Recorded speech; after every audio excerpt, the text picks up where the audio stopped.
Welcome, I'm Kibibi Monet, and I want to take you on a journey through the magic, the music, and the motions of the Jazz Alley.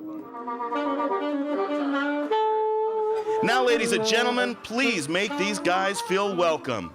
The world-famous Count Basie Orchestra.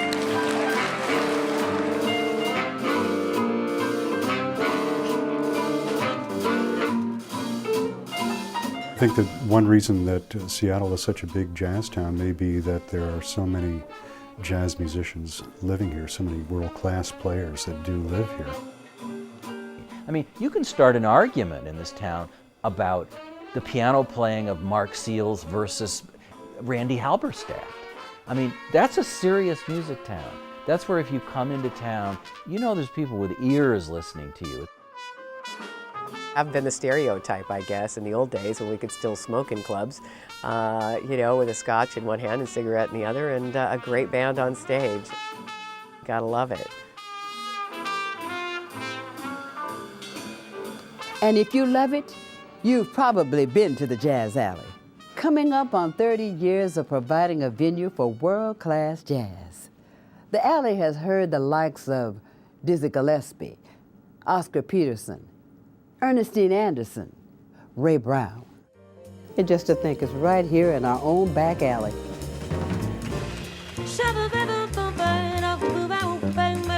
I think part of why it feels like coming home is because of the appreciative audience and the knowledgeable audience. It's very interactive. It has a lot of intimacy, which I really appreciate. It's a great room, has great audiences, has a great boss. Everybody plays here, you know, that's anybody, you know, and it's one of the fabulous venues in the United States, you know, and given the whims of a fickle market, to stay in business this long, it takes a lot. If you're asked to give up dreaming, never say yes. Just how far to chase a star is anyone's guess. To be honest with you, a lot of it was trial and error. Your dream will come true. I've always been interested in music. I've always listened to it. I've always been enthralled by it, and have a kind of a passion that goes way back. He really does know and love the music. He's not some bozo who just got into it because he wanted to make $1. Nobody goes into jazz for that reason. One of the reasons that Jazz Alley has been one of the long-running clubs, when we see other cities, some bigger than Seattle, that haven't had a club with this much history, is that John is a stubborn man.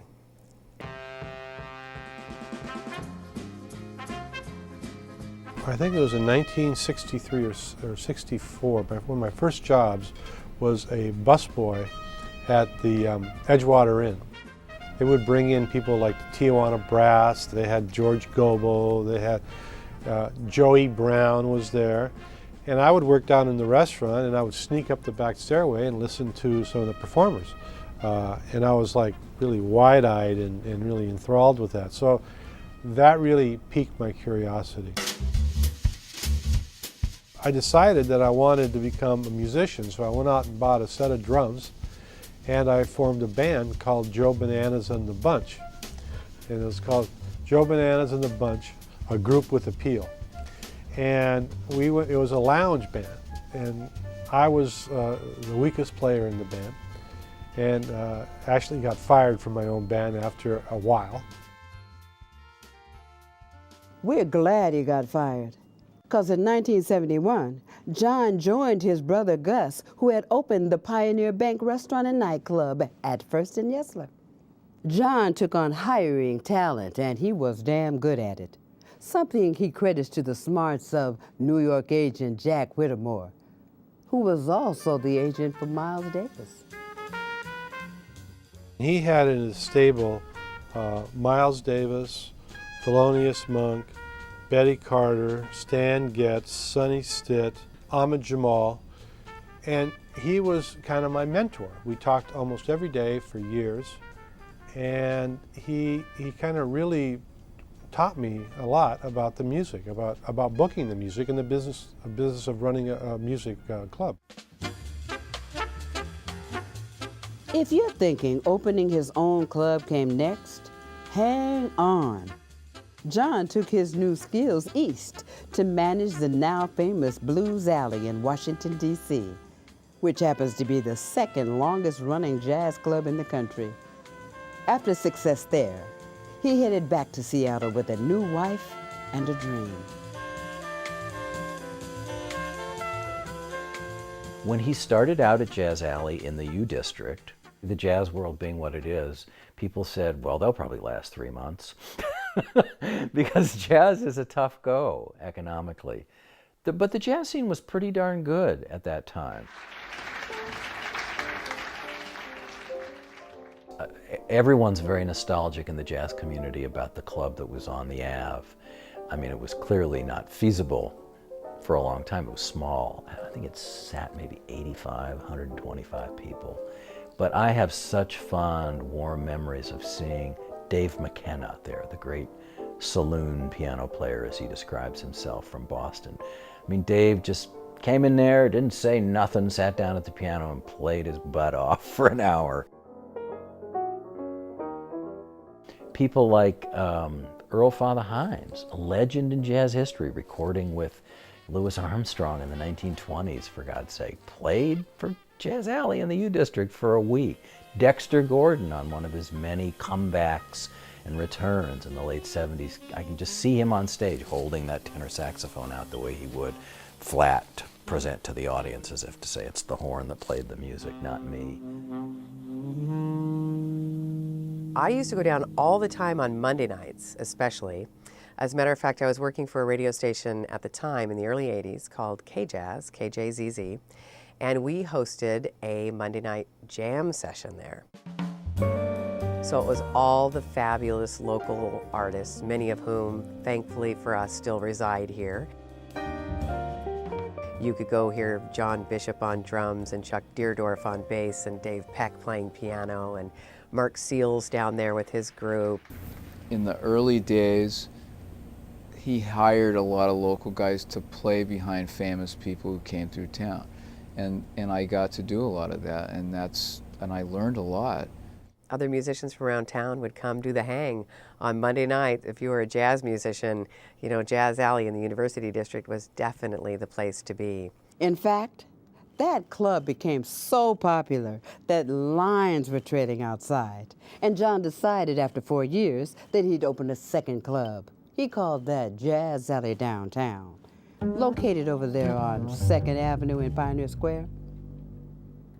For a while, John was under the influence of a financial advisor who said, well, you should really franchise this place and have 2 jazz clubs. You could barely make one work, so nobody knew what that was about. The idea was bringing in bigger bands, different names, and then trying to shake it up a little bit. So I said, well, I don't know if 2 jazz alleys in one town is a good idea, but you know, what the heck. So we went down there and tried it, and I was correct. My original assumption that it wasn't a good idea. There are jokes about that kind of thing. You know, if I win the lottery, I think I'll open a jazz club and run it until the money runs out. John has only survived because he has danced with the marketplace. And back in '85, John was dancing as fast as he could. He closed down both clubs in the University District and in Pioneer Square.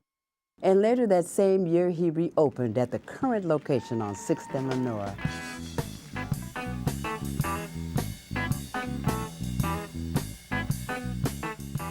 Jazz Alley is really nice. I mean, everybody that's playing music comes to play through here. I remember one time being in town with the music maker, and I had about a half an hour break, and I came down here. It was unbelievable. It was Hank Crawford, Frank West. That was a real nice night here for me to come down and walk in and go like, oh my God, that's a slice of music I didn't even know still was happening. Jazz Alley is bigger than it used to be, but somehow in the redesign, it's still a very intimate place to go hear music. Almost anywhere in that room, you have an uninterrupted view of the stage, and you're never very far away. It helps feel like you got to keep your chops on because it's intimate. People are right there and they're hearing every note and it's not being masked by a big sound system or something else. I come from, from the club scene. What we do runs the gamut, but the intimate thing is very right up my alley. No pun intended. Or I should say, every pun intended. You almost get spoiled by it because it's difficult then to go to a large arena to see anybody, because you can go to the Jazz Alley and see a high quality act, and you can be 5 feet away from that person. This has been a solid space, and a lot of people love to come out. You have a meal, a night out, the great music that they really like to hear. It's a really fantastic audience.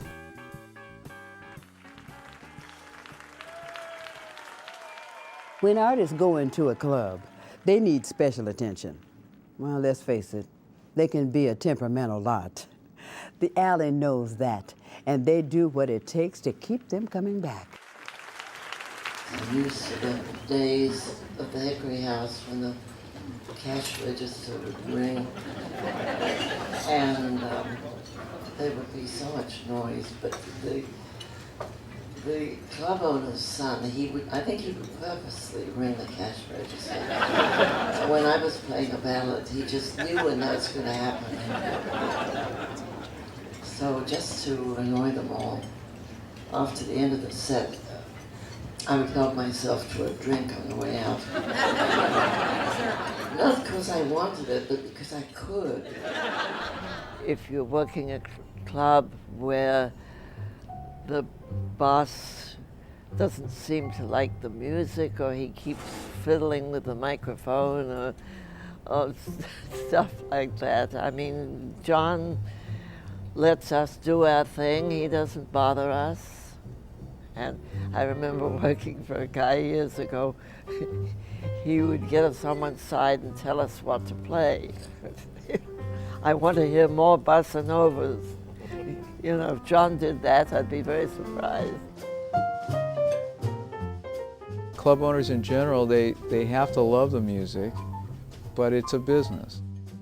The first time he hired me to play behind Mark Murphy, he said, and I'll pay you $400 a week to do it. And I said, okay. And he was mad.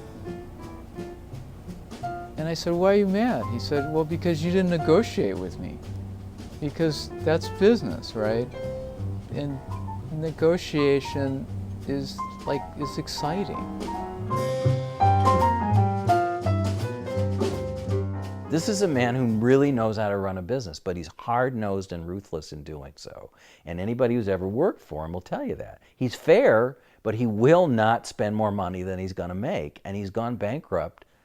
He knows, he's been there, he knows what leads to that. My very first and memorable experience at Jazz Alley, that first week when I started there, Ahmad Jamal was the performer. Ahmad had played every club that John had either owned or managed. So I met Ahmad for the first time by him pointing his finger at me and said, you, come here. You tell John I'm not going to play. He was upset. There was some financial thing going on that he was upset about. So I went back to John. John, he's really threatening to leave, and John's saying, screw Ahmad, he'll play it, and they were mad at each other. So he played, and John and him did not talk, and then the next night went through the same thing. And then the third night, Ahmad and John are sitting down, drinking, laughing, having a great time. And this was my introduction to Jazz Alley, and I'm going, what did I get myself into here?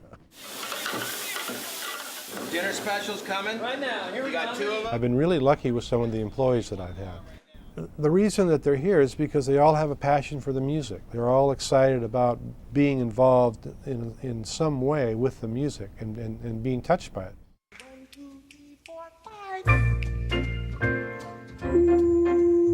To be able to have had the opportunity to listen to Betty Carter, uniquely different show every night. What a little moonlight can do to you. And one night she's, so wonderful and on fire and gracious, and another night she'll be doing the same thing and she'll turn around as she's singing, and I see her from the side, and I see her turning around and yelling at the drummer, "Pick up the bass, goddammit!" And then she'll turn back to the crowd and like nobody saw it.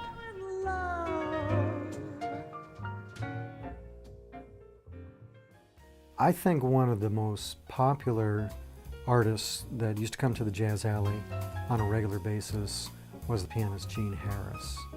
And there was something about the way that Gene Harris communicated to the audience, I think it was just through his pure pleasure of playing, and he just drew people in a way that I've never seen any other performer, jazz performer do. So many amazing performances there.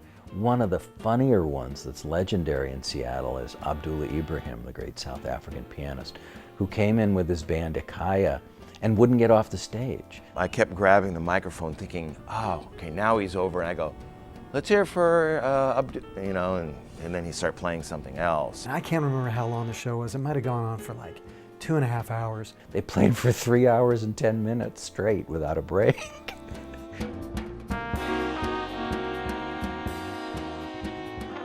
There's been a lot of really amazing legends, really. Dizzy Gillespie, for instance, played his very last gig there. I believe it was Friday night, the second show. He was back in the band room. He had a nurse traveling with him. He'd been ill. They said, well, he's not feeling well. We got a full house here for the second show, and the crowd's waiting. I'm thinking I'm gonna have to cancel the show. Finally, they come out and said, okay, he's gonna play. And he comes walking out of the dressing room. He's got a male nurse, he's got his arm around his arm, helping him. And he starts walking. We had these wood stairs that walked up to the stage then, and he walks up and starts clowning around on stage and plays this incredible set of music. You go, wow, where did that come from? It's kind of hard being around for 27 years, and a lot of those people that we knew and loved and worked with year in, year out are all gone now. For example, Ray Brown just passed away. Stanley Turrentine, Betty Carter, Dizzy Gillespie, Dexter, Stan Getz. And all of those people were remarkable. To be around them was so enlightening and so fulfilling that it was really hard to see them go. Truth is, if the Alley had only been about booking big names, I'm not sure they'd be celebrating their 30th birthday. Over the years, John has booked a lot of artists who first played the club as virtual strangers.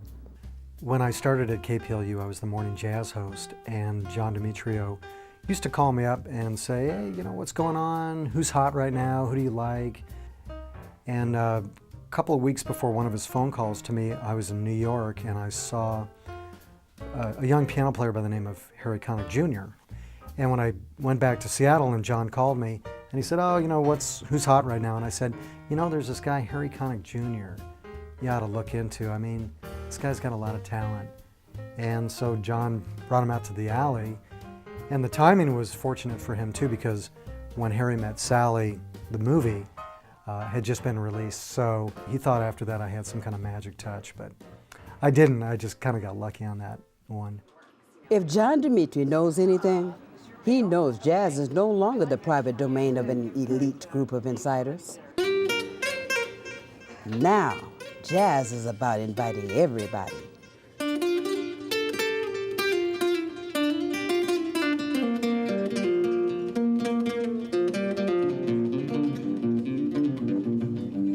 If you talk to me about Jazz Alley, the name is jazz. I think they play only jazz music in this club. This is my third time to come in Jazz Alley. Maybe that's proof they like what I do. Music evolves. It just keeps evolving.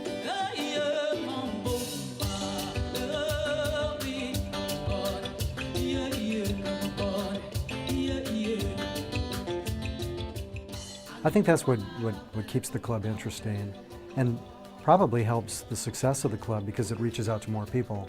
If you play lots of different styles, you cast the jazz net wider and you bring in more people that way. A lot of the kids coming up don't want to play the music of the old masters anymore. And I can't say as I blame them. And I think that we need to learn that it's really important that we concentrate on the quality of the music, the musicianship, what's being performed on stage, and how it's making us feel, not only on stage, but also in the audience. And that's kind of what we're working towards in our bookings.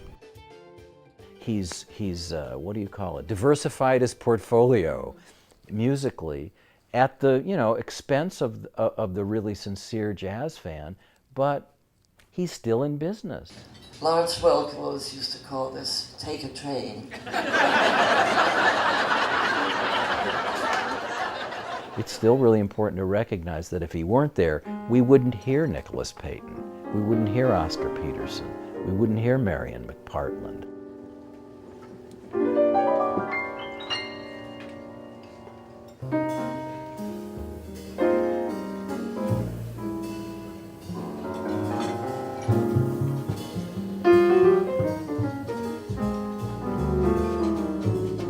I'm 57 now, and I have an 18-year-old who is interested in music. And he works here, he works back in the kitchen. He likes being behind the scenes like his dad. But he has a passion for the music. And I was thinking to myself, although I haven't really talked over with him, that I'll probably be looking to get out of this somewhere around the time I'm 70, which would make him 30, 31, which is the same time that I started Jazz Alley. That's the age I was when I started Jazz Alley. So maybe, who knows, maybe he'll come in and take over, send the old man home and keep the flame burning. That you going fishing, man, all the time, baby, going fishing too. Your life, your sweet vibe, catch more fish than you. Little fish bites a big eye, good be. Took that up, I like your lady. Keep in my life, I'm going fishing, I'm going fishing, baby going fishing too. When I'm down to my favorite fishing hole, I got myself a pole and line. 9-pound catfish on bottom, came I got it. On the mama about supper time. Little fish bites, big eye, good bait. Little tip that up, I like your leg. Baby in my life, I'm going fishing and baby going fishing too. Baby brother just about to run me out my mind. Say, man, can I go fishing with you? Come on down to my baby fishing hole. Think that brother mine did do. 7-pound perch on the bottom, give me got him now. Took him on the mama, say he's real gone. Baby in the line, he's going fishing, mama going fishing, baby going fishing too. Bet you going fishing, baby, all the time, baby going fishing too. Bet your life, your sweet vibe, catch more fish than you. Little fish bites a big eye, good bait. Tip it up like you really. Baby in my land, I'm going fishing, mama going fishing, and the baby going